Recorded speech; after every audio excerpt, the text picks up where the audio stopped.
So hello बच्चों, कैसे हो? उम्मीद करता हूँ यार आप लोग सब बहुत मज़े में होगे एंड पढ़ाई लिखाई अच्छी चल रही होगी। बेटा अगर मेरे से पूछना है, मेरे से जुड़ना है तो आप मुझे इंस्टा पे डीएम कर सकते हैं, मैं वहाँ पे आपको रिप्लाई दे दूंगा। ठीक है, स्टडी मटेरियल चाहिए एनटीएससी के रिगार्डिंग मुझे मैसेज करो, मैं आप लोग को वहाँ पे फॉरवर्ड कर दूंगा। ठीक है, कोई सजेशन चाहिए, कोई टिप्स चाहिए कि सर कैसे आपने कैसे प्रिपरेशन करना है तो मेरे से बताओगे, मैं बता दूंगा। ठीक है, so let's begin the lecture. आज हम लोग बच्चों स्टार्ट करने वाले हैं क्लास 9 का चैप्टर ग्रेविटेशन। 3 चैप्टर्स बेटा फिनिश हो चुके हैं, motion, circular motion and Newton's laws of motion.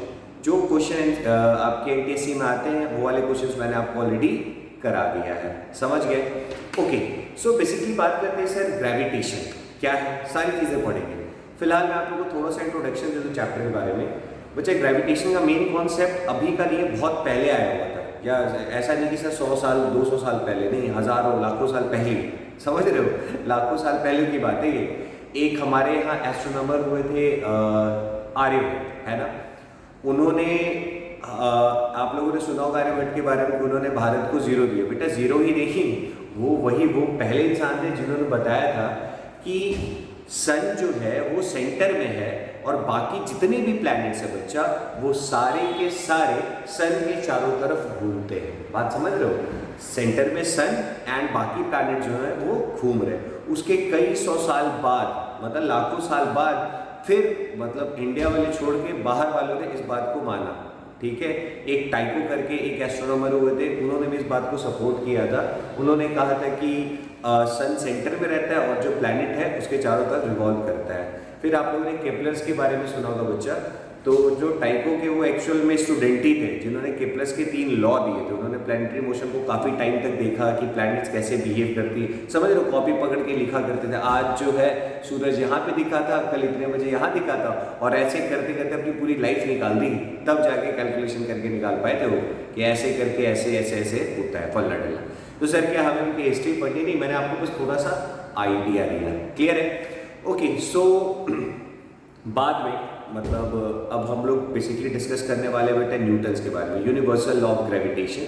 कि sir universal law of gravitation basically कहता क्या है? ठीक, यूनिवर्सल लॉ ऑफ ग्रेविटेशन बच्चा कहता है कि इस पूरे यूनिवर्स में कोई भी चीज़ जिसके पास अगर मास है, कोई भी चीज़ जिसके पास अगर मास है तो वो दूसरे मास को अट्रैक्ट करता है। यही है universal law of gravitation. Simple भाषा में, एक मास दूसरे मास को अट्रैक्ट करता है। मेरी फीलिंग, तुम्हारी फीलिंग, वो अट्रैक्ट करे चाहे ना करे, लेकिन मेरा शरीर अगर मेरे पास मास है, तुम्हारे पास मास है, तुम्हारा शरीर तो मास तो होगी, तो एक मास दूसरे मास को बच्चा अट्रैक्ट हमेशा करता है। यही था यूनिवर्सल लॉ ऑफ ग्रेविटेशन जिसको न्यूटन ने दिया था। क्या था सर, ये थोड़ा समझते हैं क्या है बच्चा, समझो। हम लोग डिस्कस करने जा रहे हैं यूनिवर्सल लॉ ऑफ ग्रेविटेशन। ठीक, क्या है सर? पहले हम उसका मैथमेटिकल देख लेते हैं, फिर मैं आपको बहुत सारी इंटरेस्टिंग चीज़ें बताऊंगा, तो आप लोगों को परेशान होने की कोई ज़रूरत नहीं है। ठीक, क्या है सर?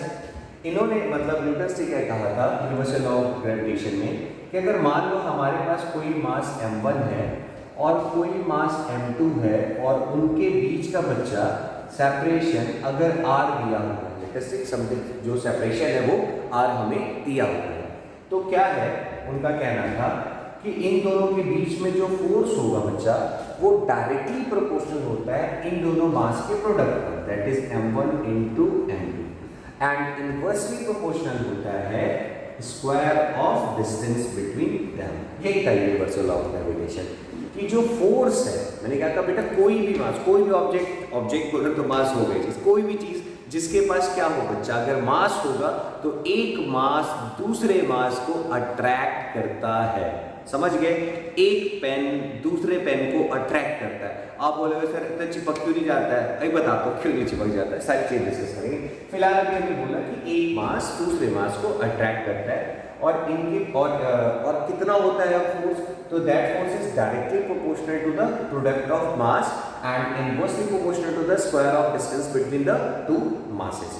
अच्छा बच्चा, अगर दोनों के कंक्लूड को दोनों से अगर कंक्लूड करके निकाले तो हमारे पास क्या आएगा कि F is proportional to m1 m2 upon r square।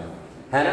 अब एक बात बताओ, अगर मैं प्रोपोर्शनैलिटी का साइन हटाऊंगा फिजिक्स में तो ऑब्वियस सी बात है यहाँ पे एक कांस्टेंट आएगा। तो यहाँ पे जो बच्चा कांस्टेंट आता है वो आता है g m1 m2 upon r square. समझ गए। और ये g क्या होता है सर, ये g क्या होता है, g को हम लोग बोलते हैं बच्चा यूनिवर्सल कांस्टेंट। ठीक, फिलहाल हमें पड़ा कि सर g को हम लोग क्या बोलते हैं, यूनिवर्सल कांस्टेंट। अब इस पर न्यूमेरिकल्स करेंगे, परेशान मत हो, बस आराम से देखते चलो, मैं तुम्हें फील लेने की पूरी कोशिश करूंगा। जैसे अब एक बात बताओ, मैंने कहा कि सर आप कह रहे हो कि एक मास दूसरे मास को अट्रैक्ट करता है, बट मुझे तो ऐसा नहीं दिखता है कि मान लो बच्चा मेरे हाथ में अगर ये दो मार्कर है तो क्या ये दोनों मार्कर एक दूसरे को अट्रैक्ट करते हैं, तो आंसर बच्चा यस, ये दोनों मार्कर भी एक दूसरे को अट्रैक्ट करते हैं। तो सर ये चिपक क्यों नहीं जा रहा है, तो उसका एक्सप्लेनेशन सुनो, रीज़न क्या है। हमने कहा पहले मैं अर्थ को कंसिडर करता हूँ, तो अर्थ के पास बेटा मास है, हमारे शरीर के पास भी मास है, तो अर्थ हमें फटाक से खींच लेता है ना। तुम बोलोगे हाँ सर ऐसा तो होता है, अर्थ हमें ऐसे करके खींच लेता है, हम कोई भी चीज़ को छोड़ते हैं या वो नीचे की तरफ आता है। क्यों आता है, तो सर यही है अपना ग्रेविटेशनल फोर्स की वजह से। ग्रेविटेशनल फोर्स क्या बोलता है कि एक मास दूसरे मास को अट्रैक्ट करता है, और कितने से अट्रैक्ट करता है वो किस पे डिपेंड करता है, तो दोनों मासेस के प्रोडक्ट पे डिपेंड करता है। किस पे डिपेंड करता है बच्चा, दोनों मासेस के प्रोडक्ट पे। तो अब क्या सीन है सर, अब बात समझो कि यार अर्थ का मास जरा थोड़ी देर के लिए इमेजिन करो, कितना बड़ा अर्थ है, समझ रहे हो तुम, उसका 0.0000001% भी पोर्शन देख पा रहे होंगे हम लोग, या हम उतने पे खड़े। तो मास सोचो अर्थ का कितना ज़्यादा है, अराउंड ये बच्चा अप्रॉक्स होता है 6.4 × 10⁻24 किलोग्राम। मतलब मास ऑफ जो अर्थ है, जरा आप खुद सोचो, मैं यहाँ पे आपको बता रहा हूँ, एकदम आराम से पढ़ेंगे हम लोग, ठीक है। वन शॉट वाला मैं परेशानी हो गया होगा तो सॉरी, बट आप उसको पार्ट बाई पार्ट देखोगे तो भी कोई दिक्कत नहीं है। क्या है सर, तो हमने कहा कि ये जो फोर्स होता है ये डायरेक्टली प्रोपोर्शनल होता है दोनों मासेस के प्रोडक्ट का। तो मान लो ये एक मैंने लिया बच्चा मास ऑफ अर्थ, और ये मान लो मैंने मास ऑफ किसी बॉय का ले लिया। आप जरा खुद सोचो कि अर्थ का जो मास होता है बच्चा, ये लगभग होता है 6.4 × 10⁻24। 10⁻24 का मतलब समझ रहे हो, एक के पीछे बच्चा हम लोग यहाँ पे 1 के पीछे कितने 24 जीरोस लगा देंगे, इतना मास होता है अर्थ का। ठीक, अब मान लो मैं अगर एकदम छोटी से छोटी चीज़ को भी, अगर मैं अपना ही वेट लेता, मान लो मेरा नाम राहुल है, तो अगर मैं मास ऑफ राहुल लेता तो मान लो मेरा मास अराउंड है 80 kg। अब बेटा इन दोनों का अगर हम लोग मल्टीप्लिकेशन करेंगे फोर्स निकालने के लिए, तो 6.4 × 10⁻24 × 80। अब आप खुद सोचो ना बच्चा, ये तो पहले से इतना है, ऊपर से आप 80 से मल्टीप्लाई करोगे तो कितनी बड़ी क्वांटिटी। अगर मेरा मास अगर 8 kg भी होता, मान लो सर आप 8 kg के नहीं, मतलब क्या है होता है 8 4 32 का 2 3 8 48, यानी 51.2 × 10⁻, अगर 80 भी ले लेते तो 10⁻25 न्यूटन, इतने के अराउंड फोर्स आता बच्चा। समझ रहे हो, ये देखो कितनी बड़ी क्वांटिटी। अब जरा सोचो, मैं अगर कहूँ कि ये मार्कर तो सर अट्रैक्ट करता है, ये मार्कर मतलब ये दूसरे वाले को अट्रैक्ट है, मैंने कहा एकदम करता है। मैं कहा कि कितना अट्रैक्ट करता है जरा बताओ, तो मान लो यार ये होगा 5 ग्राम का, या ये होगा 10 ग्राम का मैक्सिमम, तो 10 × 10। आप एक बात बताओ, या 1 kg भी ले लेते हो, अगर आप 1 kg का ये मान लो, 1 kg का ये मान लो, तो भी कितना आएगा, तो 1 × 1 दैट इज 1 न्यूटन। अब आप खुद बताओ बच्चा, कहाँ पे ये फोर्स 51.2 × 10⁻25 न्यूटन, और कहाँ पे 1 न्यूटन फोर्स, इन दोनों की कोई हैसियत है? मतलब अगर आप रेशियो भी निकाल के देखोगे ना, तो 0.24 को 0 लगाने के बाद आएगा, 24 0 के बाद आएगा, तो कितनी कम क्वांटिटी है। तो इसका ये मतलब तो नहीं है ना कि एग्जिस्ट ही नहीं करता है, एग्जिस्ट तो करता है, बट ये इतनी ज़्यादा कम क्वांटिटी है, इतनी ज़्यादा कि ऑलमोस्ट नेग्लिजिबल मानते ही है, वो मानना पड़ेगा भी। इसकी क्या होगा क्या है, अब 1 रुपये में रख के और अरबों भी कम हो जाएंगे, इतने हैं कि हम गिन भी नहीं पाएंगे, 1 10 100,000 10,000 करते नहीं पहुँच जाओगे 10⁻24 तक, याद तक नहीं रहेगा। समझ गए। तो आपसे कोई पूछे क्या ये इसको अट्रैक्ट करोगे, करता है, तो आंसर बोलोगे यस करता है। बोला चिपक क्यों नहीं गया, कहेंगे भाई साहब इतनी फोर्स ही नहीं कैसे करके चिपक जाए, तो बोलोगे अच्छा सर ये बात है। देखो ऐसे ही चीज़ मैं आपको एक और एक्सप्लेन करता हूँ, आपको थोड़ा और फील देने के लिए। यहाँ तक चीज़ें बच्चे समझ में आ गई, आप इसको नोट डाउन कर लो, मैं बताता हूँ। आपके पास ऑप्शन है ना पॉज करके नोट डाउन करने का, तो वैसे ही करके आप लोग नोट डाउन कर लो। ओके सर आगे बताइए। अभी क्वेश्चंस भी करेंगे एकदम आराम से। मैंने सोचा था एक ही लेक्चर में खत्म करूं, बट मैं आराम से खत्म करता हूँ, आप लोग भी थोड़ा थोड़ा करके पढ़ो। ओके, अब जैसे देखो मैं आपको थोड़ी सी और फील देता हूँ तो आपको और समझ में आएगा। बेटा हम लोग टाइड्स सुने, या जो समुद्र की जो लहरें रहती हैं वो बड़ी ऊंची ऊंची उठती हैं, तो क्या भगवान जी नीचे से धक्का लगाते हैं तब ऐसे उठता है क्या? ऑब्वियसली नहीं। जैसे जो दिन में जो टाइड्स आपको दिखाई देते हैं वो सूरज की वजह से होता है, और जो आपको रात को दिखाई देता है ना, जो टाइड्स समुद्र की जो ऊंची ऊंची लहरें बन रही होती है वो मून के ग्रेविटेशनल पुल के कारण होता है। समझ गए? मतलब सर मैंने कहा बच्चा कि आप सोचो, अगर हम बात करें किसकी, सी की, तो सी का पानी भी कितना ज़्यादा है, 1/3 तो वाटर ही है अर्थ का, पता है ना समुद्र। अब आप ज़रा खुद सोचो कि अगर हम रात का टाइम लें तो समुद्र का मास इतना ज़्यादा, ऊपर कौन बैठा है हमारे, चांद है ना, मून। अब मून क्या कर रहा है अपने पुल से, उनका मास भी कितना ज़्यादा है, पानी का मास भी कितना ज़्यादा है, किसकी बात कर रहा हूँ मैं, सी क्या, तो दोनों का मास का प्रोडक्ट भी बेटा बहुत बड़ा क्वांटिटी बनेगा ना। अब देखो इतना नहीं बन जाता कि धरती से पानी लेके चांद तक पहुंच जाए और वहाँ पे दुनिया बसा दे, इतना नहीं, बट होता है। तभी वो टाइट्स बनती है, थोड़ी सी खिंचती है फिर ऐसे गिर जाती है, फिर थोड़ी सी खिंचती है फिर ऐसे गिर जाती है। समझ गए? अब बोलोगे सर पूरा ऊपर तक क्यों नहीं चला गया, वो खींच रहा है तो बेटा एक और मास अवेलेबल है ना। बोलोगे कौन सा? बेटा अर्थ भी तो खुद है, अर्थ का जो मास है वो उस पानी को क्या करेगा, नहीं नहीं तुम कहाँ जा रहे हो, वापस आ जाओ, खींच लेगा उसको, ये इसको फिर खींचेगा, ये इसको खींच के फिर नीचे गिरा देता है। समझ गए? तो इस तरीके से टाइड्स का फॉर्मेशन होता है। क्लियर है बच्चा? कोई दिक्कत होपफुली नहीं हो, तो आपको थोड़ी सी फील आ गई कि हाँ सर ग्रेविटेशनल फोर्स होता क्या है। तो अगर मैं आपसे पूछूं ग्रेविटेशनल फोर्स होता क्या है, तो आप सिंपली बताओगे कि एक मास दूसरे मास को बच्चा क्या करता है, अट्रैक्ट करता है, और वो फोर्स कितना होता है, तो डायरेक्टली प्रोपोर्शनल होता है उनके मास के प्रोडक्ट का, एंड इनवर्सली प्रोपोर्शनल होता है स्क्वायर ऑफ डिस्टेंस का। That's all. नेक्स्ट क्या है, नेक्स्ट क्या है, देखो दूसरी चीज बच्चा क्या आप लोग इसके बारे में पढ़ो, थोड़े से हम प्रॉपर्टीज पढ़ते हैं ग्रेविटेशनल फोर्स के बारे में, फिर हम लोग क्वेश्चंस भी करेंगे ग्रेविटेशनल फोर्स के बारे में। ग्रेविटेशनल फोर्स के बारे में बच्चा ये सेंट्रल फोर्स है, ये कौन सा फोर्स है, सेंट्रल फोर्स है।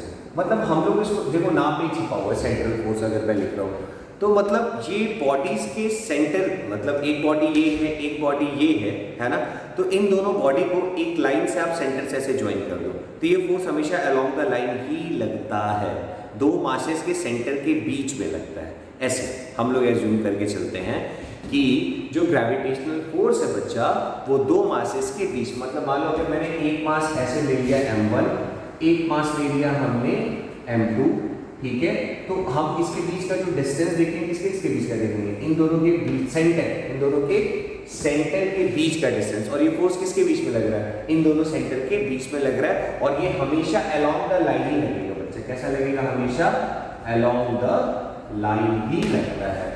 मतलब अगर एक मास यहाँ एक मास यहाँ, मैं बोलूँगा फोर्स कैसा लग रहा है, तो दोनों सेंटर को पकड़ के जोड़ दो। अगर एक मास यहाँ एक मास यहाँ बनाया तो दोनों को पकड़ के जोड़ दो, एक मास यहाँ बनाया दोनों को पकड़ के जोड़ दो, ठीक है। अच्छा, दूसरा बच्चा हम लोग बात कर रहे हैं, ये जो फोर्स होता है बच्चा हमेशा रखना कि ये एक्चुअली न्यूटन के थर्ड लॉ को भी वेरीफाई करता है। समझ रहे हो, न्यूटन का थर्ड लॉ क्या था, there is equal and opposite reaction for every action. मतलब सर आता हूँ मैं उसको थोड़ा लेट से डिस्कस करता हूँ, पहले हम लोग इस वाले टॉपिक को कर लेते हो, इसके बाद कंटिन्यू करता हूँ। तो इतना हो गया कि सर ये सेंट्रल फोर्स है। दूसरी चीज हमेशा याद रखना बच्चा कि ग्रेविटेशनल फोर्स जो होता है ऑलवेज अट्रैक्टिव फोर्स। कैसा होता है बच्चा, ये हमेशा ऑलवेज अट्रैक्टिव फोर्स, ठीक है। कौन सा फोर्स है बच्चा, ये अट्रैक्टिव फोर्स, ठीक। अच्छा सर ये समझ में आ गया, अट्रैक्टिव फोर्स मतलब ये हमेशा एक दूसरे को क्या करता है, अट्रैक्ट ही करता है। एक मास दूसरे मास को बच्चा रिपेल नहीं कर सकता है, समझ में, इसीलिए हम इसको क्या बोलते हैं, it is always attractive force, ठीक। अच्छा सर ये बात भी समझ में आ गई, और बताइए। अब हम लोग, मैंने कहा पहले ध्यान रखना है ये अलोंग द लाइन लगता है, दो मासेस को पकड़ के जोड़ दो, दूसरा ये हमेशा अट्रैक्टिव होता है। ओके सर आगे बताइए। तो यहाँ तक की बातें बच्चों क्लियर है। नेक्स्ट है बच्चा कि ये जो फोर्स होता है बच्चा, this force is conservative force. अब आप मेरे से पूछोगे कि सर ये कंजर्वेटिव फोर्स क्या होता है। कंजर्वेटिव फोर्स होता है बच्चा वो फोर्स जो कि पाथ इंडिपेंडेंट होता है। कौन सा, पाथ इंडिपेंडेंट। अब आप मेरे से पूछोगे सर ये पाथ इंडिपेंडेंट का मतलब क्या है? जैसे बच्चा हम अभी मैंने आप लोगों को वर्क वाला चैप्टर नहीं पढ़ा, बट मैं आपको थोड़ा सा बता देता हूँ। जो वर्क होता है वो किस पे डिपेंड करता है? तो आपको अगर कोई वर्क करना है तो ऑब्वियसली कि आपको फोर्स लगाना पड़ेगा। क्या करना पड़ेगा बच्चा? हमें फोर्स लगाना पड़ेगा, ठीक। तो ऐसा वर्क, ठीक है, जो कि किस पे डिपेंड करता है कि हम फोर्स लगाएं और बॉडी क्या हो जाए? डिस्प्लेस हो जाए। एक चीज और क्लियर कर दो बेटा, वर्क तभी होता है, हम वर्क चैप्टर में इसको और अच्छे से डिटेल में पढ़ेंगे, फिलहाल आप बस इतना समझो वर्क का क्या मतलब होता है कि मैं फोर्स लगाऊं और मेरे फोर्स लगाने से जिस पे मैं फोर्स लगा रहा हूं वो अपनी जगह से अगर डिस्प्लेस हो जाए, अपनी जगह से अगर हट जाएगा तो मैंने काम किया है, वरना मैंने कोई काम नहीं किया। जैसे मान लो मैं अगर सुबह से शाम तक इसको ऐसे में धक्का लगा रहा हूँ, एकदम फोर्स लगाया जा रहा हूँ, बट ये अपनी जगह से अगर डिस्प्लेस नहीं हुआ तो इसका मतलब मैंने कोई वर्क नहीं किया। समझ गए? तो फोर्स की तो क्या मतलब है सर इसका? थोड़ा समझो। वर्क का बेटा जो हम फॉर्मूला लिखते हैं ना, वो लिखते हैं फोर्स इनटू डिस्प्लेसमेंट। कि आखिर हमने फोर्स लगाया, फोर्स लगा के हमने बॉडी को डिस्प्लेस किया। अच्छा अब जरा सुनो, ऐसा वर्क जो कि इस डिस्प्लेसमेंट पे डिपेंड करे बट रास्ते पे ना डिपेंड करे कि कैसा रास्ता था, कैसा रास्ता था, तो ऐसे वाले फोर्स को हम लोग कौन से फोर्स बोलते हैं? कंजर्वेटिव फोर्स बोलते हैं। फिर से क्या से मैंने कहा ऐसा वर्क बच्चा जिसको करने के लिए हम क्या कर रहे हैं? Force into displacement. अब मैंने कहा कि ये वर्क जब इस डिस्प्लेसमेंट पे नहीं डिपेंड करता है, मतलब सॉरी डिस्प्लेसमेंट पे डिपेंड करता है बट उसका रास्ता कैसा था इस पे नहीं डिपेंड करता है, वो इस पे डिपेंड करता है कि वो पहले कहाँ था और फिर बाद में कहाँ था, मतलब उसको केवल इनिशियल और फाइनल पोजीशन से मतलब हो। ऐसे वाले वर्क को करने के लिए हम जो फोर्स लगाते हैं उस फोर्स को हम लोग कंजर्वेटिव फोर्स बोलते हैं। मतलब सर अभी मैं आपको फॉर्मूला जब इसका बताऊंगा ना ग्रेविटेशनल फोर्स वाले चैप्टर में कि क्या होता है इसका फॉर्मूला, तो उसमें आप देखोगे, ठीक है, mgh वगैरह आएगा, वहां पे आपको बहुत अच्छे से समझ में आएगा, इसलिए आपको भी घबराने की कोई जरूरत नहीं है। तो अगर सर तो कंजर्वेटिव फोर्स अगर ये है, इसका मतलब क्या है कि इस पे डिपेंड कर रहा है initial and final position. Initial and बस थोड़ा सा बस सुन लो, उसको मैं इलैबोरेट करूंगा आगे के लेक्चर्स में, इसके लिए आपको परेशान होने की जरूरत नहीं है। मतलब अगर हम A से ऐसे B पे जा रहे हैं, ठीक, मैंने कहा कि इसके बीच में अगर फोर्स लग रहा है तो आप अभी तो मैंने बताया ना कि ये फोर्स कैसा लगता है बेटा, हमेशा अलोंग द लाइन, तो ये डिस्टेंस R है। अब कोई बोलेगा कि अगर ये B ऐसे घूम के तब यहाँ गया है तो क्या फोर्स बदल जाएगा? तो आप बोलोगे नहीं, यहाँ पे फोर्स नहीं बदलेगा या वर्क नहीं बदलेगा। इसको सिर्फ मतलब है कि इनिशियल और फाइनल के बीच में एक लाइन ज्वाइन कर दो, इनके बीच में जो दूरी है केवल उनसे मतलब है। लेकिन जब हम लोग फ्रिक्शनल फोर्स की बात करते हैं, अब जरा खुद सुनो किसकी बात करते हैं जब हम लोग फ्रिक्शनल फोर्स की, तो जो फ्रिक्शनल फोर्स होता है बच्चा वो पाथ डिपेंडेंट होता है। फ्रिक्शनल फोर्स पाथ डिपेंडेंट होता है। क्यों? क्योंकि तुम्हें भी अच्छी तरह पता है कि अगर फ्रिक्शनल फोर्स, जैसे मान लो मुझे अगर यहाँ से आप जरा खुद सोचो, अगर मुझे A से B पे जाना है, ठीक, A से B जाने के लिए अगर मैं किसी को लेके किसी भी चीज़ को A से लेकर B तक अगर जा रहा हूँ, अगर मैं उसका रास्ता जितना चेंज कर दूंगा, मान लो उसका रास्ता ऐसे घुमावदार है तो इतनी देर तक फ्रिक्शन पड़ेगा, मुझे इतनी देर तक क्या करना पड़ेगा? फोर्स लगाना पड़ेगा ना। अगर मैं शायद डायरेक्ट अगर चला जाऊँ सीधा A टू B तो हो सकता है मुझे कम वर्क करना पड़े, अगर ऐसे जाऊँगा तो मुझे वर्क ज़्यादा करना पड़ा, ऐसे जाऊँगा तो मुझे वर्क ज़्यादा करना पड़ेगा। क्यों सर वर्क ज़्यादा करना पड़ा? क्योंकि यहाँ पे कौन एक्टिवेटेड है? यहाँ पे बेटा फ्रिक्शनल फोर्स लग रहा है। तो फ्रिक्शनल फोर्स जो होता है वो नॉन कंजर्वेटिव फोर्स है, जबकि ग्रेविटेशनल फोर्स कैसा फोर्स है बच्चा? ये कंजर्वेटिव फोर्स है। आपको अगर नहीं समझ में आया, कम समझ में आया तो आप टेंशन मत लो, अभी फिलहाल रख लो gravitational force is a conservative force. जब फॉर्मूला आएगा तो मैं आपको बता दूंगा। या एक और चीज से अगर मैं आपको बताऊं बच्चा, तो आप ऐसे समझो F is equal to G m1 m2 upon R square जो लिखते हो ना, तो ये जो R होता है ना, ये R होता है distance between the two masses, सीधा, ना कैसे घूमते जाता है। समझ गए? थोड़ा सा मैं इसको और अच्छे से सेलिब्रेट करूंगा जब वर्क वाला चैप्टर पढ़ाऊंगा तब, ठीक? तो इसीलिए परेशान होने की जरूरत नहीं है। फिलहाल मैंने इसलिए किया क्योंकि आपको MCQ में मिल सकता है। जैसे और सर कौन से फोर्स ये कंजर्वेटिव फोर्स होते हैं, तो आगे चल के आप 10th में पढ़ोगे बेटा electrostatic force, F is equal to K Q1 Q2 upon R square. वहां पे भी हम देखेंगे कि वो जो इलेक्ट्रोस्टैटिक फोर्स होता है वो भी कंजर्वेटिव फोर्स ही होता है, क्योंकि वो पाथ डिपेंडेंट नहीं होता, वो पाथ इंडिपेंडेंट होता है। होता है, उसको केवल इनिशियल और फाइनल पोजीशन से ही फर्क पड़ता है। समझ गए? जैसे अगर किसी बच्चे ने पढ़ा होगा तो हम लोग पोटेंशियल एनर्जी की बात करते हैं, तो उसमें लिखते हैं हम लोग mg/h, है ना। mg हो जाता है फोर्स और h हो जाता है कि हमने कितना डिस्प्लेसमेंट किया है। तो हम लोग h को हाइट लेते हैं कि कितना हाइट तक हम गए हैं, हमको इससे फर्क नहीं पड़ता कि आप ऐसे ऐसे झूम झूम के यहाँ तक पहुँचो। फॉर्मूला हम क्या लगाएंगे, सीधा सीधा जहाँ से आपने स्टार्ट किया और सीधा वहाँ से स्ट्रेट लाइन खींच देंगे यहाँ तक का, ना कि ऐसे ऐसे घूम घूम के सबको मेजर करेंगे। समझ गए? थोड़ा सा फिर आगे कंटिन्यू कर लेंगे। अच्छा सर, ये कंजर्वेटिव फोर्स होता है, ऑलवेज अट्रैक्टिव फोर्स होता है, और ये बच्चा इसको ना फर्क नहीं पड़ता है कि आप किस मीडियम में बात कर रहे हो। मतलब जनरली आप आगे चल के पढ़ोगे कि हम लोग जब मीडियम चेंज कर देते तो फोर्स में फर्क पड़ जाता है। बट ये जो ग्रेविटेशनल फोर्स है बच्चा, अगर आप जैसे मान लो दो मासेस को अगर मैं धरती पे रखूं या पानी के अंदर रख दूं या तेल के अंदर डाल दूं, फिर भी उनमें कोई फर्क नहीं पड़ेगा। अभी पहले जितना फोर्स लग रहा था उन दोनों के बीच में, अभी भी उतना ही फोर्स लगेगा। ठीक है। अच्छा, एक और बात, अगर मान लो मैं कह रहा हूँ एक मास ये है, एक मास ये है, अब मैं किसी थर्ड बॉडी को अगर लेकर आ जाऊं, कहीं पे थर्ड बॉडी को एक और लेकर आ गया, तो क्या सर इन दोनों के बीच के फोर्स में कोई फर्क पड़ेगा? तो नहीं, इन दोनों के बीच के फोर्स में कोई फर्क नहीं पड़ेगा। अगर थर्ड मास भी तो आ जाएगा। अभी ये इस पे जितना फोर्स लगा रहा था, ये भी उस पे उतना ही फोर्स लगाएगा, और ये फोर्स हमेशा कैसा होगा बच्चा? अट्रैक्टिव होगा। कैसा होगा? अट्रैक्टिव। ये कभी रिपल्सिव नहीं हो सकता। कौन सा फोर्स? तो ग्रेविटेशनल फोर्स। ठीक। अच्छा सर, यहां तक तो बात हमें समझ में आ गई। और बताइए, ऑलवेज अट्रैक्टिव, कंजर्वेटिव ये जरूर लिखना, और इंडिपेंडेंट होता है बच्चा मीडियम के लिए। मैं लिख देता हूं यहाँ पे इंडिपेंडेंट ऑफ मीडियम। हम उसको बच्चा किसी भी मीडियम में रखते, फोर्स में कोई फर्क नहीं पड़ता है। एक चीज हमेशा रखना, मैं कहूंगा कि m1 m2 पे जितना फोर्स लगाता है बच्चा, m2 भी m1 पे उतना ही फोर्स लगाता है। समझ गए? बट ऑपोजिट डायरेक्शन में। ये इसको ऐसे खींच रहा है तो ये इसको ऐसे खींचेगा, ऐसे। समझ गए? दोनों एक दूसरे को खींचते रह जाएंगे। ठीक है। अच्छा सर, ये बातें भी समझ में आ गई। अब आज थोड़ा सा फॉर्मूले को थोड़ा हम लोग और देखते हैं कि सर उसमें और क्या किया जा सकता है। चलो देखो, तो हमारे पास बच्चा फॉर्मूला क्या आया था? तो हमारे पास फॉर्मूला आया था कि F is equal to G m1 m2 upon r square. ठीक। अच्छा, अब सर यहाँ से क्वेश्चन कैसा कैसा आ सकता है हमारे पास, अभी कराते हैं। पहले सबसे पहले हम लोग इस जी पे थोड़ा सा चर्चा कर लेते हैं। पहले इस जी पे थोड़ा सा चर्चा कर लेते हैं। क्या पहले तो चलो इसकी यूनिट निकालते हैं। ठीक है, जी की यूनिट क्या होती होगी? तो चलो कैलकुलेट करना सीखते हैं। तो बेटा फोर्स की यूनिट क्या होती है? तो आप बोलोगे सर फोर्स की यूनिट होती है न्यूटन। जी बेटा ये मास है ना, मास की यूनिट क्या होती है? किलोग्राम। एक और मास है तो क्या हो जाएगा? किलोग्राम।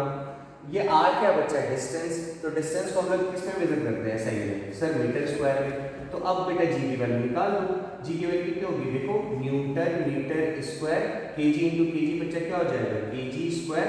फिर आपको क्या दिखेगा? Newton metre square KG minus 2। समझ गए?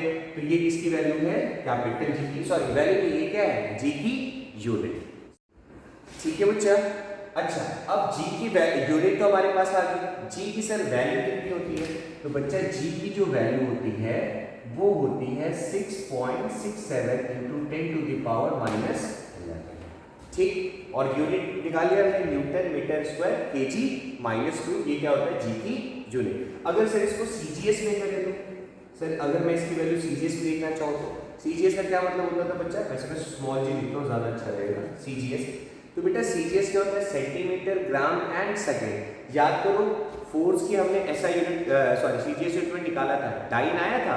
1 newton is equal to 10 to the power 5 dyne. ठीक है। तो हम ये जो न्यूटन इसको किस में लिख देंगे? डाइन में। और मीटर को किस में लिख देंगे? सेंटीमीटर स्क्वायर में। और जो केजी दिख रहा है उसको किस में लिख देंगे? ग्राम जी माइनस 2। समझ गए? इसमें कोई दिक्कत बच्चा? तो दिस इज ऑल अबाउट जी। अब छोटे छोटे क्वेश्चंस करते तो आपको फील आएगा। और देखिए, थोड़ा सा हम लोग इसके क्वेश्चन करते तो हमें और ज्यादा फील आएगा। क्या है? देखो, अब देखो, जैसे मान लो मैं आपको एकदम सिंपल क्वेश्चन से कराता हूँ। तो अब एक चीज याद रखना बेटा, F is equal to G m1 m2 upon r। पहले छोटा छोटा क्वेश्चन करते हैं, एकदम सिंपल सा। मान लो बच्चा, मैंने कहा कि मेरे पास एक 1 kg का मास है, एक पहले ले लिया 2 kg का मास। ठीक है, और मैंने कहा कि इनके बीच का जो सेपरेशन है वो है मान लो 2 मीटर का।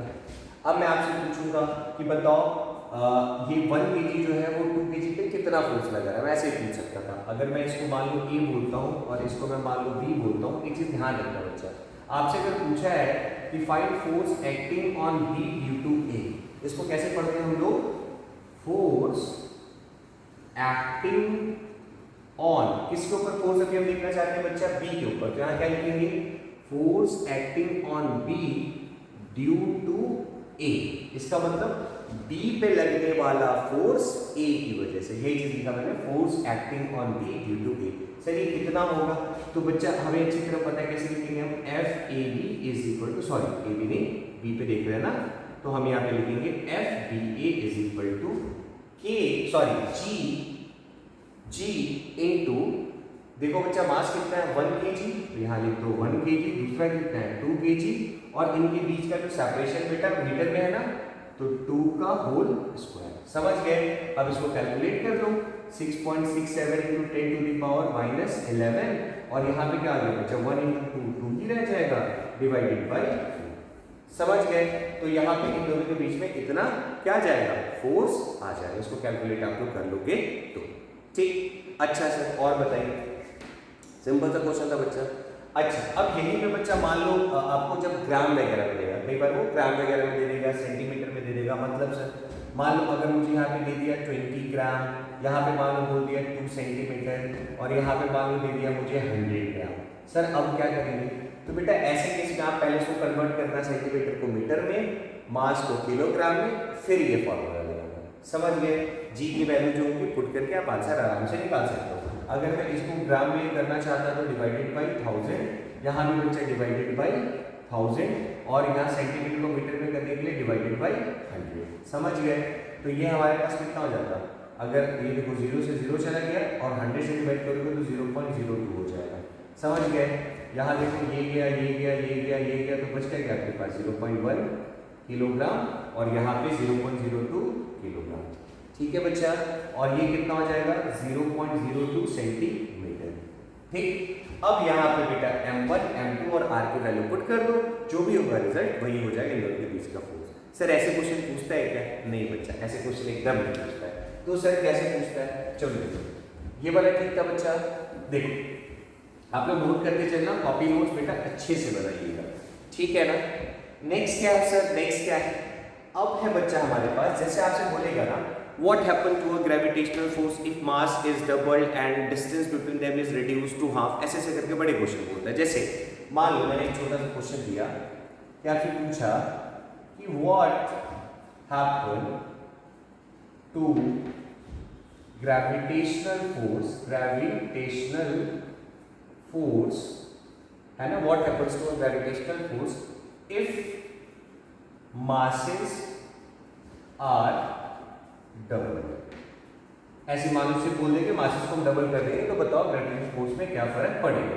तो अब ऐसे क्वेश्चंस में हम लोग क्या करते हैं बच्चा, ये आपसे पूछ देगा what percent of forces increases या what percent of forces decreases, ऐसे भी पूछ सकता है। तो अभी मान लो सिंपली मैंने लिखा कि what happens to gravitational force if masses are double.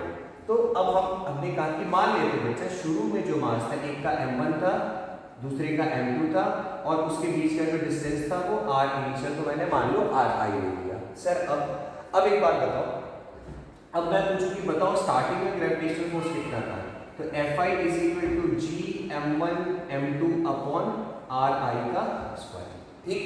अब क्या बोला कि masses are double, masses are double मतलब अगर हम बात करें तो नेक्स्ट केस में बच्चा क्या किया, इसके मास को 2 टाइम्स m1 कर दिया, इसके मास को 2 टाइम्स m2 कर दिया, समझ गए। तो अब बताओ इनके बीच में फोर्स कितना हो जाएगा, आप बोलोगे नया वाला gravitational force is equal to g 2 times m1 2 times m2 upon ri, distance के साथ तो नहीं छेड़ा लिया ना, तो ये ri स्क्वायर ही रह जाएगा। आप ध्यान से बच्चा देखो तो 2 into 2 क्या हो जाएगा 4, और g m1 m2 upon r1 या ri जो मैंने लिखा ri का स्क्वायर, ये किसके बराबर हो जाएगा fi के बराबर। तो मैं लिख सकता हूँ कि नया वाला जो ग्रेविटेशनल फोर्स होगा वो 4 टाइम्स बढ़ जाएगा, समझ गए?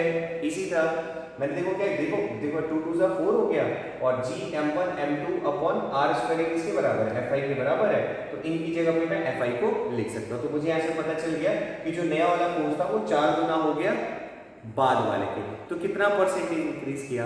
तो परसेंट इंक्रीज आप लोग कैसे निकालते हो बताओ, कैसे निकालेंगे हम लोग परसेंटेज, परसेंट कितना इंक्रीज हुआ? तो सिंपली बच्चा बाद में कितना हो गया 4fi, पहले कितना था केवल fi divided by fi into 100।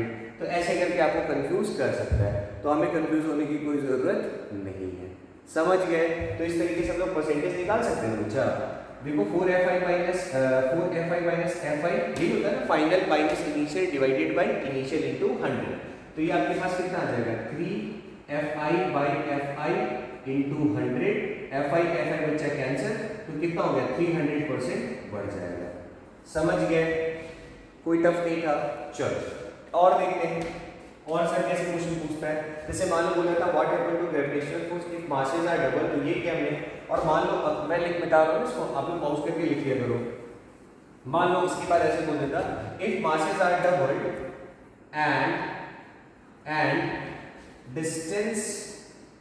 distance between them are reduced to half। ऐसे लिख दिया कि अगर हम उन दोनों के बीच के जो डिस्टेंस है अगर उसको आधा कर देंगे तब क्या होगा, ये बताइए। तो हमें डरने की क्या जरूरत है? चलो फिर से वही कहानी, मान लिया हमने कि इनिशियल बच्चा क्या हो जाएगा जी m1 m2 upon r square. बेटा इस g की वैल्यू पे कोई फर्क नहीं पड़ता है, g हर जगह कांस्टेंट होता है। आप यूनिवर्स के किसी भी कोने में भी चल जाओगे तो g की वैल्यू हम लोग क्या लेंगे हमेशा 6.67 × 10⁻11। उसके लिए हमें परेशान होने की जरूरत नहीं है। अच्छा सर अब क्या करें? मैंने कहा कि बेटा नए वाले केस में हमने क्या किया है, तो हमने मास को तो डबल किया, तो मैं यहाँ पे कर दूँ 2 टाइम्स m1 2 टाइम्स m2 और डिस्टेंस को आधा कर लिया, मतलब बच्चा r/2 का होल स्क्वायर। समझ गए? तो अब बच्चा अगर हम इसको सॉल्व करने की कोशिश करें तो मेरे पास कितना आ जाएगा, देखो 2 2 सा 4, यहाँ कर दिया मैंने 4 g m1 m2 upon r square by 4, और ये बच्चा 4 ऊपर जाएगा तो कितना हो जाएगा 16g m1 m2 upon r square. समझ गए? तो अब देखो g m1 m2 upon r square क्या करता है, ये इनिशियल था ना, मतलब नया वाला जो फोर्स होगा वो 16 टाइम्स बढ़ गया पहले वाले का। ठीक, तो this is all about universal law of gravitation. तो ऐसे करके आपसे परसेंटेज में पूछ लेगा या नॉर्मली इस तरीके से पूछ लेगा। ठीक, तो जब भी हमारे पास क्वेश्चन आएगा तो हमें एक बार ध्यान से पढ़ना है और ये चीज देखते हैं कि शुरुआत में हमने ये माना है, अब उनके बीच में जो भी अब बोलेगा 3 टाइम्स बढ़ा दिया और डिस्टेंस को हमने 3 टाइम्स रिड्यूस कर दिया, तो जब भी ऐसा बोलेगा तो इसी फॉर्मेट में इनिशियल और फाइनल लिख के सॉल्व कर लेंगे, हमारे पास आ जाएगा। ये आपसे रेशियो पूछ सकता था कि बताइए हमने मास को इतना बढ़ाया, डिस्टेंस को इतना बढ़ाया, तो पहले वाले फोर्स और बाद वाले फोर्स का रेशियो बताइए, या बाद वाले फोर्स का या पहले वाले फोर्स का रेशियो बताइए। तो वो इनके साथ m और r के साथ खेलेगा और आपको क्वेश्चन देगा कि आप सॉल्व करिए। समझ गए? अब आ जाओ नेक्स्ट कि सर यहाँ वाला वो चीजें हमें समझ में अच्छे से आ गई। अब सुनो नेक्स्ट क्या है, देखो इसमें बच्चा एक और क्वेश्चन बनेगा, इसमें से एक और क्वेश्चन बनेगा। क्या बनेगा सर?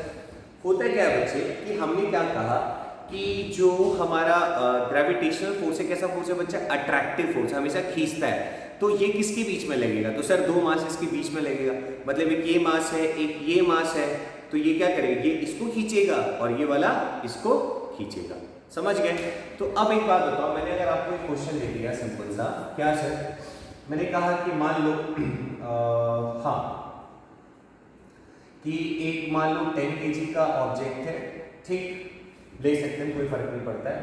एक मान लो 20 kg का ऑब्जेक्ट है, ठीक है बच्चा, और इसके बीच में जो डिस्टेंस है लेटेस्ट 10 मीटर का डिस्टेंस है।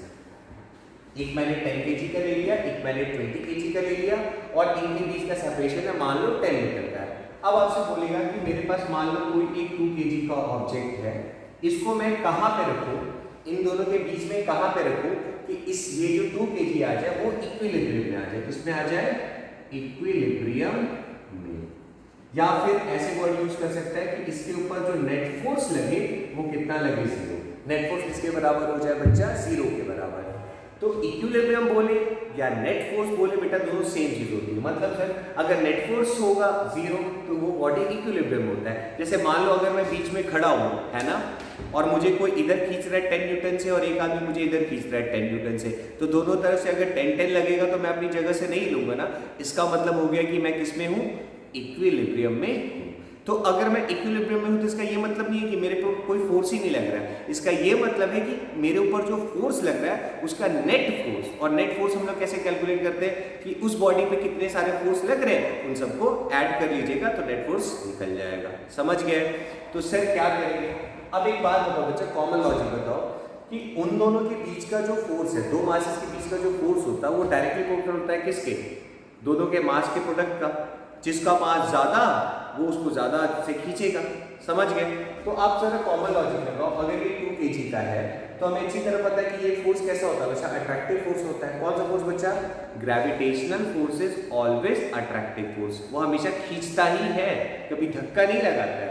आप लोग जब इलेक्ट्रोस्टैटिक पढ़ोगे ना तो कूलम्स फोर्स, तो वहां पे अट्रैक्शन रिपल्शन दोनों होता है, क्योंकि जो चार्जेस होते हैं वो एक दूसरे को अट्रैक्ट भी कर सकते हैं और रिपेल भी कर सकते हैं। ये क्लास 10 का पोर्शन है, वहां पे हम लोग पढ़ेंगे। और वहां पे भी सेम फॉर्मूला आ जाएगा, जो g m1 m2 अपन r स्क्वायर कर रहे हो ना, तो वहां जाता है k q1 q2 upon r square. Class 11 में फिर से ग्रेविटेशन एक पूरा चैप्टर पढ़ना। अच्छा सर, यहाँ तक तो मुझे बात समझ में आ गई। अब सुनो, तो बताओ इन दोनों में से कौन ज्यादा ताकतवर है, तो आप बोलोगे ऑब्वियसली सर 20 kg वाला ज्यादा ताकतवर है। तो मैं इस, अगर मान लो डायग्राम ड्रॉ कर रहा हूँ तो ऑब्वियसली कि मैं इस 2 kg वाले के पास में रखूँ, इसको देखो, इसको उठा के रखूंगा बीच में, तो बीच में रखूंगा तो होगा क्या, अब जरा खुद सोचो, 20 kg वाला बेटा इधर खींचेगा अट्रैक्टिव और 10 kg वाला इधर खींचेगा अट्रैक्टिव। तो एक बॉडी में दो तरफ फोर्स लग रहा है, एक बॉडी में दो फोर्स लग रहे हैं, और वो दोनों फोर्स अगर अपोजिट डायरेक्शन में लग रहे हैं तो वो किस में आ जाएगा, नेट फोर्स उसका 0 हो सकता है। समझ गए? तो सर कहां पे रखूं, तो मैंने कहा कि बच्चा इसके पास में रखूं या इसके पास में, किसके करीब में ज्यादा रखूं, तो मैं बोलूंगा बेटा जो ज्यादा ताकतवर है उससे दूर रखो, क्योंकि ज्यादा ताकतवर वाले के पास रखो तो खींच लेगा ना, क्योंकि फोर्स किस पे डिपेंड करता है, दोनों मासेस के प्रोडक्ट का।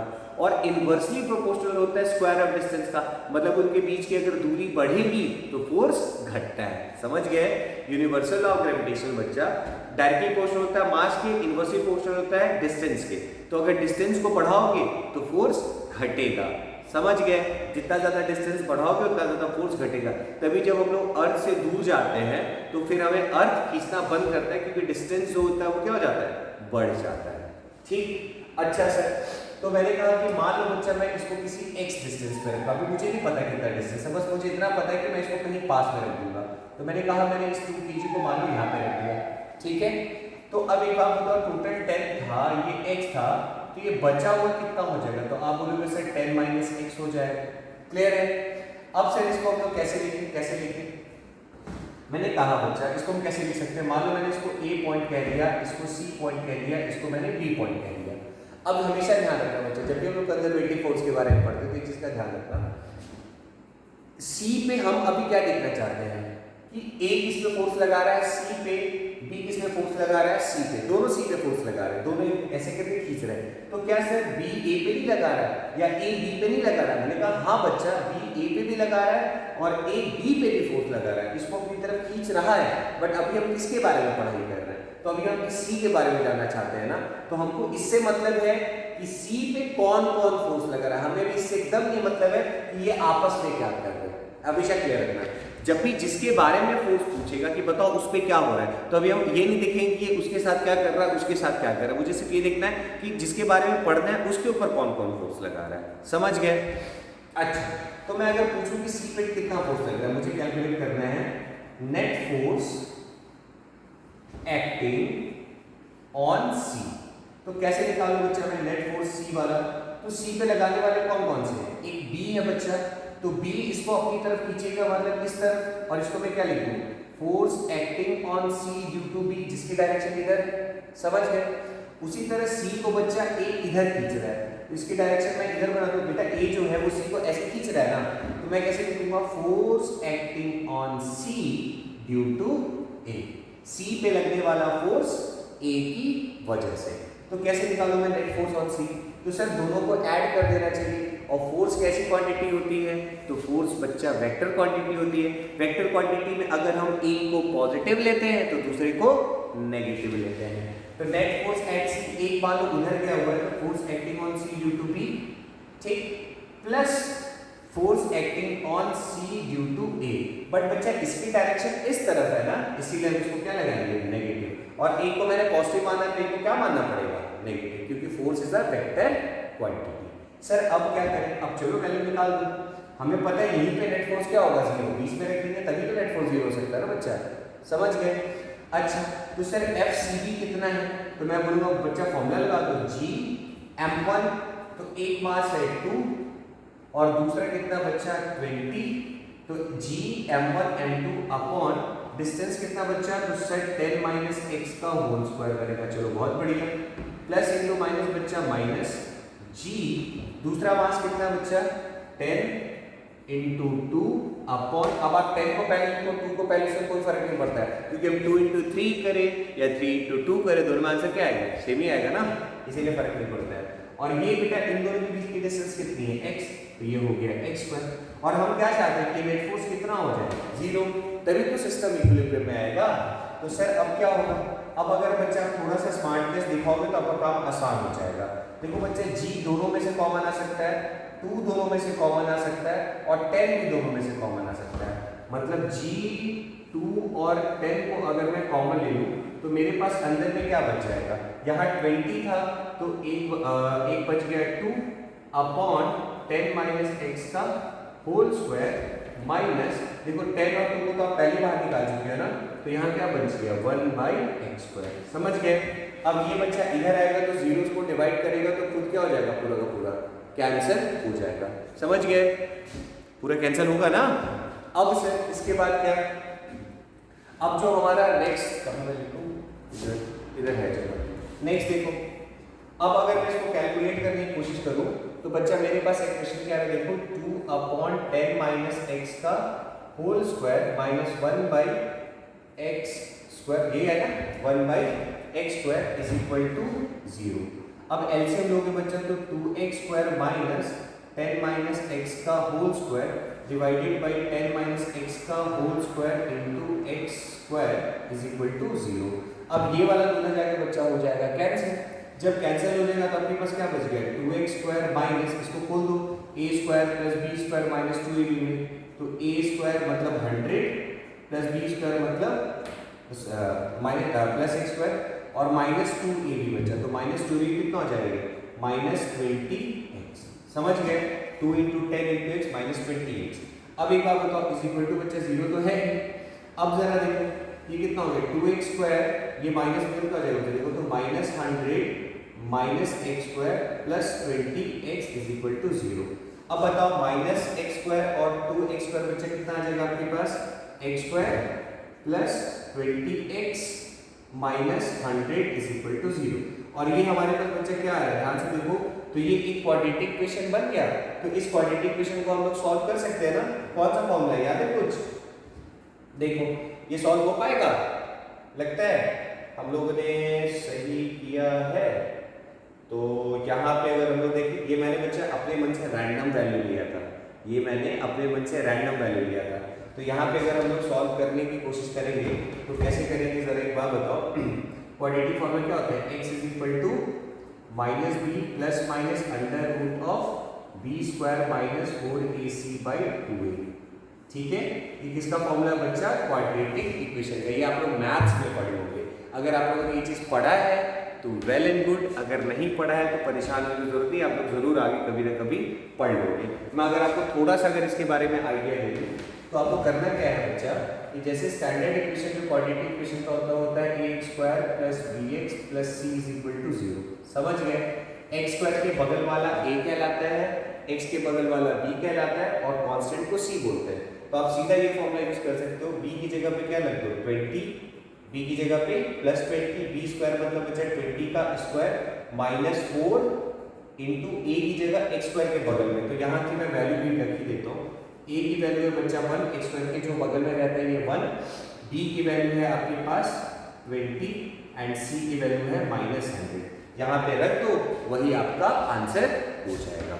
ये तो फिजिक्स तो यहीं पे खत्म हो गई, समझ रहे हो, फिजिक्स का कॉन्सेप्ट बस यहीं तक था। बाकी जो चीजें थी वो किसकी थी, सर मैथ्स की थी, समझ गए। तो इस तरीके से भी आपसे क्वेश्चन पूछे जा सकते हैं इस टॉपिक पे, ठीक। चलो इसको आप लोग नोट कर लो, फिर हम लोग नेक्स्ट टॉपिक की तरफ चलते। देखो बच्चों, यहां तक सारी चीजें हमें समझ में अच्छे से आ गई होंगी होपफुली, ठीक है ना। ओके सर, एक जो बहुत इंटरेस्टिंग चीज एक और बताता हूँ। जैसे न्यूटन भाई साहब ने कहा था कि एक बॉडी दूसरे बॉडी को क्या करता है, अट्रैक्ट करता है ना। तो सर ये बात तो समझ में आती है कि हम अगर पेन को छोड़ते हैं तो ये नीचे की तरफ जाता है, और न्यूटन का थर्ड लॉ क्या बोलता था कि अगर एक मास दूसरे मास को अट्रैक्ट कर रहा है तो दूसरा भी पहले वाले को अट्रैक्ट करेगा। मैंने कहा ठीक है सर, ये बात तो सही है। तो सर हम किसी चीज को छोड़ते हैं और आप कह रहे हो कि, देखो मेरी बात, मैं कह रहा हूँ कि अगर ये मार्कर अर्थ पे जितना फोर्स लगा रहा है ना, उतना ही फोर्स जितना ये अर्थ जितना इस मार्कर पे फोर्स लगा रहा है, उतना ही फोर्स ये मार्कर अर्थ पे भी लगाता है। अगर मैं कह रहा हूं कि अर्थ मुझे इतने फोर्स से खींचता है तो मैं भी अर्थ को इतने ही फोर्स से खींचता हूं, समझ रहे हो। अब बोलोगे सर समझ में नहीं आया कि अगर अर्थ खींचता है तो आप ऊपर जाते हो तो नीचे आ जाते हो, फटाक से गिर जाओगे, या कोई भी चीज को हम छोड़ते हो तो अर्थ पे फटाक से गिर जाता है। तो सर आप एक्सीलरेट करते हुए नीचे आते हो क्योंकि अर्थ खींच रहा है, फोर्स लग रहा है। तो अर्थ क्यों नहीं हमारे पास ऊपर आ जाता है ना। इंटरेस्टिंग कि यार जब दो लोग आपस में फोर्स लगा रहे हैं और दोनों बराबर ही फोर्स लगा रहे हैं, तो ये इसको खींच लेता है तो ये भी इसको खींचना चाहिए। क्यों नहीं खींच पाता, जरा देखो क्यों नहीं खींच पाता है, ठीक है। तो एक बात का बच्चा, हमने न्यूटन सेकंड लॉ से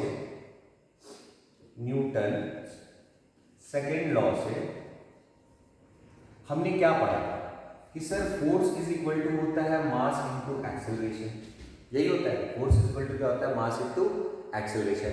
मैंने कहा कि ये रहा अर्थ, ये रहा कोई ऑब्जेक्ट मास m, इसके पास है एक्सेलरेशन a एक्सेलरेशन से नीचे अगर आ रहा है तो आप मुझे बताइए। अच्छा, और मैं कह रहा हूँ ये जो मास है इस अर्थ के ऊपर फोर्स लगा रहा है, अपनी तरफ F फोर्स लगा रहा है। मैंने कहा कि ये मास बच्चा इस अर्थ पे कितना फोर्स लगा रहा है, F फोर्स लगा रहा है। तो बताओ इसका एक्सेलरेशन कितना होगा। छोड़ो, मैं कह रहा हूँ इसके पास एक्सेलरेशन नहीं है, मैं इसको बोलता हूँ तू रुक जा भाई, ये क्या कर रहा है, इसको खींच रहा है, फोर्स लगा रहा है। अच्छा सर, मैंने कहा ये अगर इसके फोर्स लगा रहा है तो इसको एक्सीलरेट करना चाहिए, लॉजिकली तो करना ही चाहिए ना, अगर फोर्स लगा रहा है तो एक्सीलरेशन होना चाहिए। अच्छा सर, तो मैंने कहा मान लो इसका एक्सीलरेशन a है। अब मैं बोलूंगा इसको कैलकुलेट करके दिखाओ कितना होगा। तो फोर्स इज इक्वल टू, बेटा आपने ये मास ऑफ अर्थ ले लिया, देखो इधर mass of earth into acceleration किसका ले लिया आपने, अर्थ का, समझ गए, इज इक्वल टू ये रहा आपके पास फोर्स। अब आप यहाँ पे कुछ अगर a की वैल्यू निकालोगे तो क्या आएगा, f divided by mass of earth आया। और बेटा मास ऑफ अर्थ कितना है, जरा सोचो, मास ऑफ अर्थ कितना है। तो सर मास ऑफ जो अर्थ है वो है 6.4 इंटू 10 टू द पावर 24। अब यार अगर तुम एक्सीलरेशन अगर अर्थ का निकालने जाओगे तो ये देखो तो बच्चा नीचे डिवाइड में कितनी बड़ी क्वांटिटी है। अब इतनी बड़ी क्वांटिटी को अगर तुम डिवाइड करोगे f से तो जो वैल्यू आएगा बच्चा कितना आएगा, बहुत बहुत कम आएगा। इसीलिए ये जो ये बहुत कम आ रहा है, एक्सेलरेशन ऑफ अर्थ मैंने निकाला है, ये अर्थ का जो एक्सेलरेशन आएगा वो बहुत कम आएगा, एकदम नेग्लिजिबल आएगा, ना के बराबर आएगा। इसी वजह से हम क्या कहते क्या है, इसीलिए हमें अर्थ एक्सीलरेट करते ऊपर नहीं दिखाई देता है। आई बात समझ में। तो ये चीज दिमाग में रखना। तो दिस इज ऑल अबाउट बच्चा टुडेज लेक्चर। आज मैंने बड़ा लेक्चर नहीं बनाया, अब अगली एक क्लास और लगेगा, नेक्स्ट लेक्चर जो आएगा वो थोड़ा लंबा आएगा, ठीक है। तो ऐसे ही पढ़ते रहो, बाकी चैनल को यार लाइक शेयर सब्सक्राइब करो, थोड़ा सपोर्ट करोगे तो और इंटरेस्ट आता है पढ़ाने में, ठीक है बच्चों। तो अपना ख्याल रखिए, घर वालों का ख्याल रखिए और खूब दबा के पढ़ो। जय हिंद।